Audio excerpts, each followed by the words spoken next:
체육교육과 17학번 나향입니다.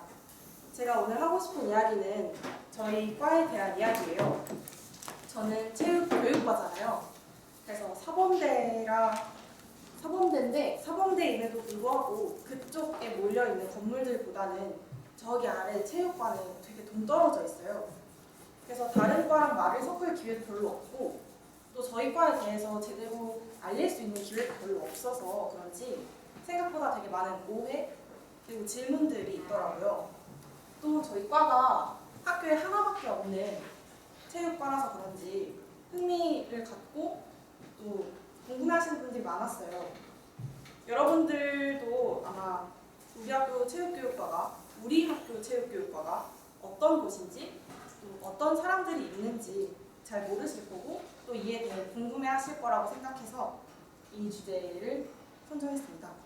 오늘은 두 가지 오해들에 대해서 얘기를 해볼 거예요. 첫 번째는 분기에 관한 오해, 두 번째는 학업에 관한 오해를 중심으로 다뤄보려고 해요. 그럼 먼저 분기에 관한 오해부터 이야기를 시작해 볼게요. 체육교육과에 대해 물어보면 가장 먼저 나오는 그리고 가장 대중적으로 나오는 반응이 분기랑 술에 관한 이야기였어요. 이거는 저희 동기들 대화방이고요. 또 뭐 그 옆에는 다른 일반인 분들, 또 공대 동아리방, 또 그냥 다 타 대학 학생에게 물어본 내용들이에요. 사진에서도 보시다시피 분기 빡세지 않냐? 혹시 뭐 술을 먹이지는 않냐? 그런 내용들이 보이는데요. 조금 더 나아가서 뭐 학번제인지 나이제인지 물어보시는 분들도 있었습니다. 대답을 먼저 하자면 분기 절대 빡세지 않습니다. 주량도 그냥 그래요. 술을 잘 마시지 않아요. 그냥 다른 거랑 똑같이 잘 먹는 사람들이 그냥 원래 잘 드십니다. 그리고 술 먹는 걸 좋아하는 거예요. 그냥. 또 운동부 활동이 많이 있기 때문에 운동부 이후에 같이 저녁 식사를 하는 과정에서 같이 모여서 술을 먹고 하는 걸 보면서 그런 이미지들이 형성된 것 같아요. 또 학번제나 나이제에 관한 이야기는 이렇게 서로 예의를 갖춰서 써요. 처음 보면 존댓말하고 친해지면 반말하고 오빠나 언니들에 따라 다르기도 하고요. 강권 문화는 없어진 지 오래고 과거에 집합을 시켰다거나 하는 그런 무서운 소문들, 무서운 전설 같은 얘기들도 마찬가지로 없어진 지 오래됐습니다. 조금 세부적으로 얘기를 하자면 1호학번부터 슬슬 없어지기 시작해서 현재는 정말 자취를 감췄어요. 뭐 아주 고학번으로 거슬러 올라가게 되면 분기가 살짝 보일 수도 있지만 요즘의 추세도 그렇고 현재 과에 남아 계시는 분들도 분기에 대한 생각이 굉장히 유연하셔서 사실상 체육교육과는 분기가 없다고 생각하시면 돼요. 다음 주제는 학업에 관한 주제인데요. 분기 다음으로 가장 많이 나온 얘기가 공부를 못한다는 얘기예요. 저는 고등학교 3년 더하기 재수 1년에서 총 4년 내내 서울대학교 체육교육과만 바라보면서 준비를 했기 때문에 그 성적에 관한 수준이나 준비해야 할 것들에 대한 정보가 되게 당연한 거였어요. 그래서 대부분의 사람들까지는 아니더라도 많은 분들이 알고 계실 거라고 생각을 했는데 굉장한 착각이었죠.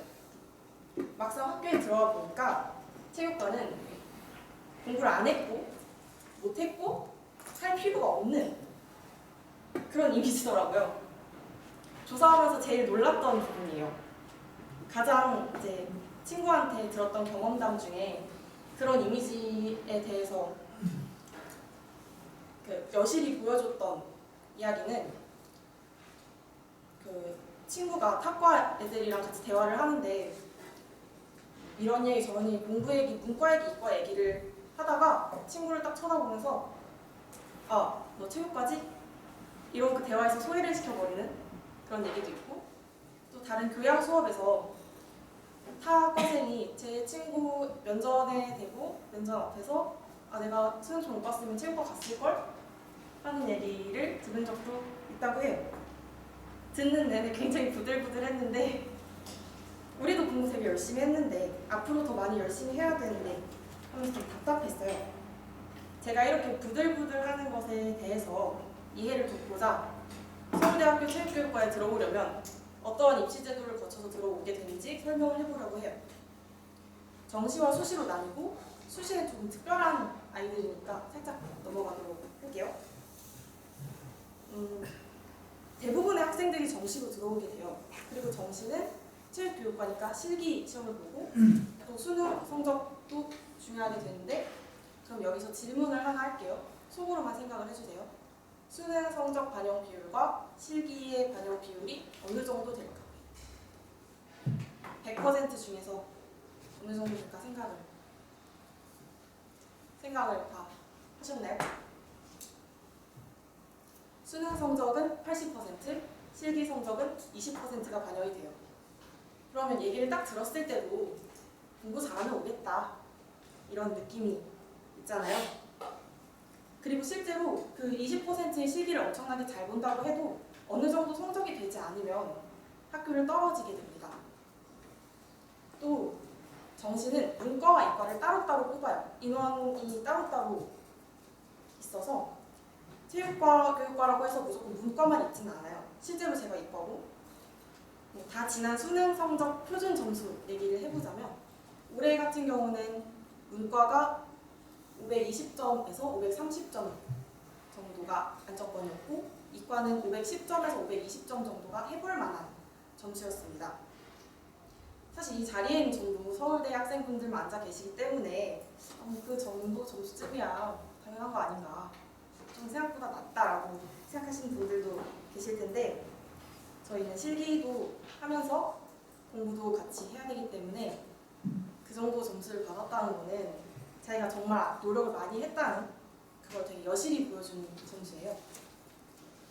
그래도 요즘은 인식이 많이 나아지기는 했는데 아직도 한참 먼 것 같아요.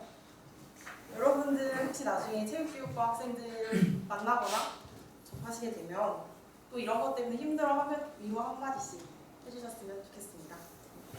이렇게 오늘 체육교육과에 대해서 대표적인 오해 2가지를 풀어보는 시간을 가졌는데요. 개인적으로는 시간이 짧아서 여러분들이 궁금해하셨던 점이나 질문에 대해 대답을 못해서 좀 아쉬워요. 그래도 부디 이 스피치가 여러분들이 갖고 있던 체육교육과에 대한 안 좋은 고정관념을 좀 꼬실 수 있는 그런 시간이 되었으면 좋겠습니다.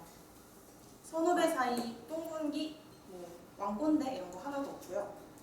수능 공부 EBS랑 정말 열심히 했고요. 또 앞으로도 제가 또 저희가 하고 싶은 목표를 위해서 더 열심히 공부할 예정입니다. 체육교육과 라연이었습니다. 감사합니다.